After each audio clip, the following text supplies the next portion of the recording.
Ladies and gentlemen, my name is Melissa Fleming. I'm Undersecretary General for Global Communications at the United Nations, and it is my honor to welcome you to today's observance of the International Day of Peace, declared by the United Nations General Assembly in 1981 and marked by people around the world on this day every 21st of September. It is a day that represents the core aspirations of the United Nations, the pursuit of peace and a world free of violence. It is a day on which we call on combatants everywhere to lay down arms and observe 24 hours of global ceasefire. To achieve enduring peace, we must start at home, in our own communities, and ensure that people are treated fairly, equally, and without discrimination. Yet far too many people are subjected to racism and racial discrimination on a daily basis, an intolerable violation of their basic human rights. Racism harms not just those who endure it, it also impacts society as a whole. It erodes the bonds that tie our communities together. It sows division, fear, and ultimately, violence. We cannot have lasting peace in a place where racism thrives. The fight against racism is everyone's fight. We can all play a part in building a world where people are treated equally, regardless of their race.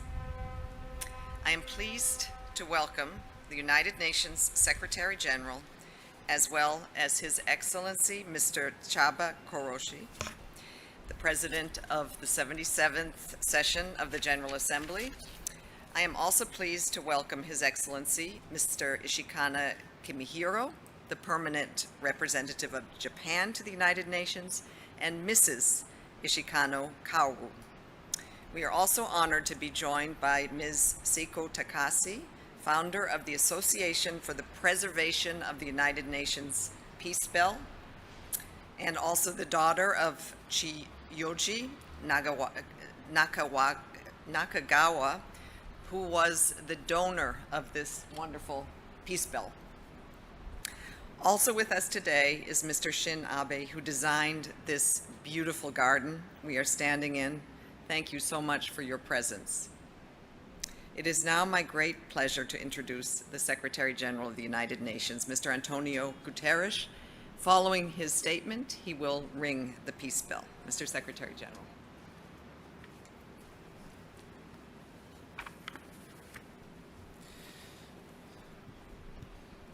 Mr. President of the General Assembly, Excellencies, distinguished guests, messengers of peace, dear students, ladies and gentlemen. Thank you for joining us to sound the call for peace. As we meet today, peace is under assault across regions, countries, and communities. The poison of war is infecting our world, jeopardizing the lives of millions, turning people against each other, pitting nation against nation, eroding security and well-being, reversing development. And it is also pushing our shared goals for the future farther and farther away. Instead of fighting each other on the battlefield, humanity should be rallying together to tackle the common challenges we face, like poverty, hunger and inequality, climate change and biodiversity loss, the COVID-19 pandemic, which continues to devastate lives and economies alike, and racism, the focus of this year's International Day of Peace. Advancing the cause of peace is the primary mission of the United Nations, but the task of building peace belongs to every person. Together, let's wage peace. Peace for our planet, peace for developing countries being victimized by a deeply unfair global financial system, peace in the name of equality for all, by ending all forms of discrimination, racism, and hate speech. Peace for the young people who have joined us here today, who will inherit the consequences of the decisions we make or we fail to make. And most importantly, Peace for those millions of people today living through the horrors of war. Now more than ever, we need global solidarity, collective action, commitment and mutual trust. It starts here and it starts now. Let us sound the call for a world of peace for all people. And before I ring this peace bell, please join me in a brief moment of silence to reflect the meaning and necessity of peace.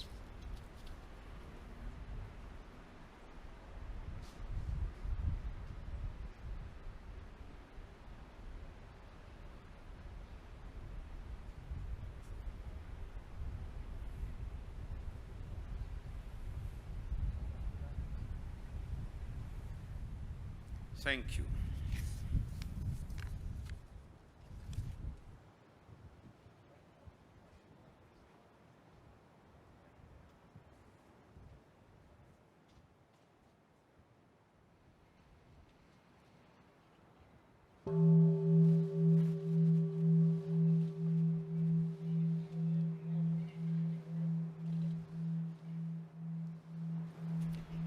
Thank you, Mr. Secretary General, and it is now my pleasure to welcome the President of the General Assembly to the podium, Mr. Csaba Kőrösi, who will also ring the peace bell following his statement.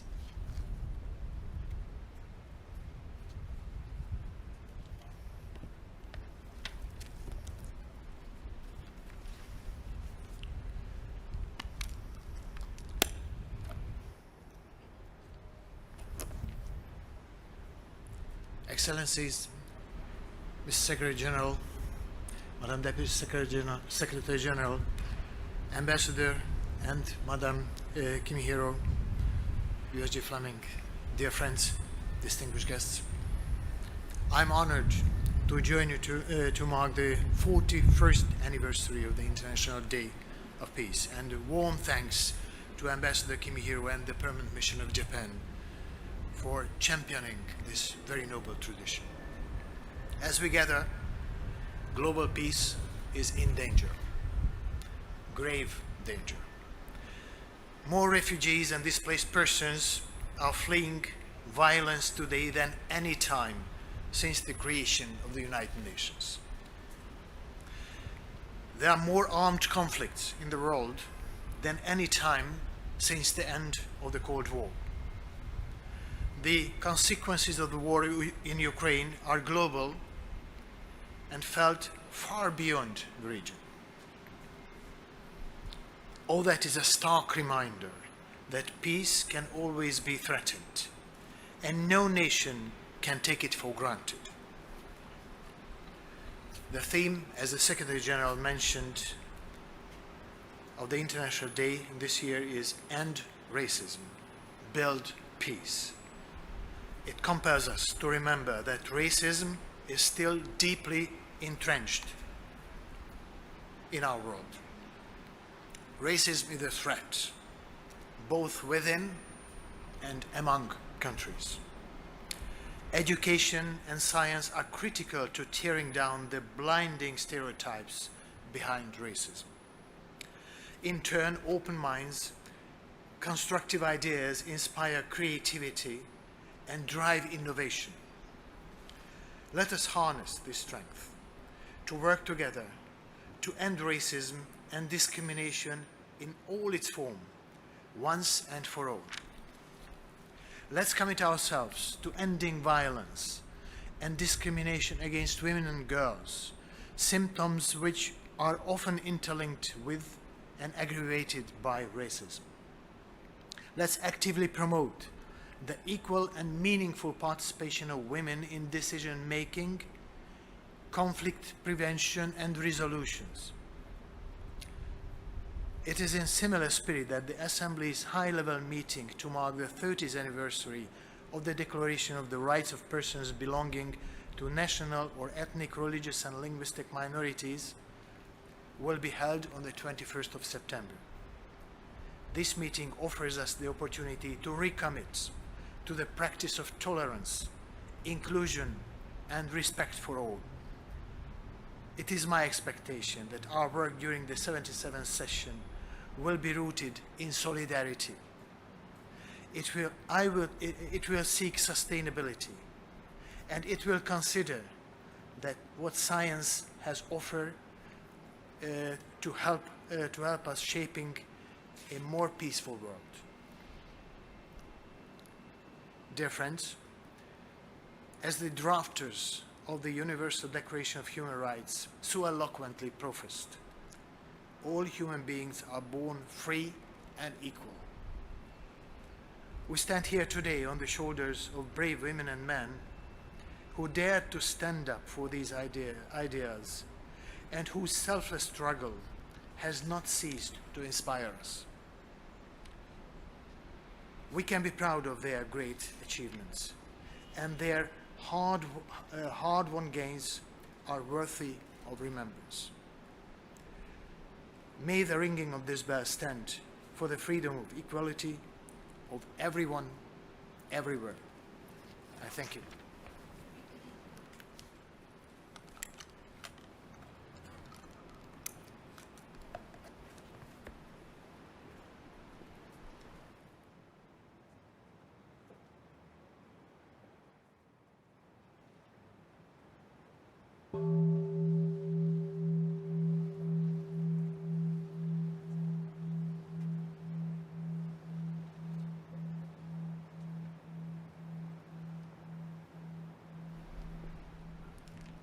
I thank the President of the General Assembly, and I wish to thank you all who joined us remotely this morning for this annual tradition that honors the fundamental aspiration of people everywhere, the pursuit of peace.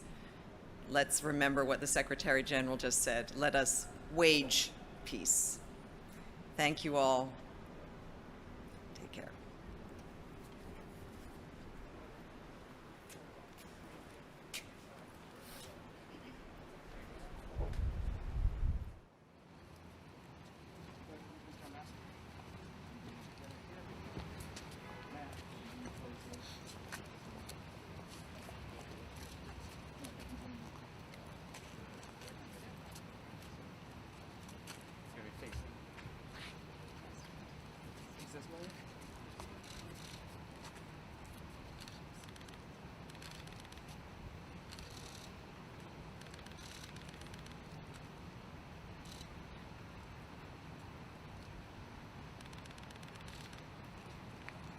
Thank you very much.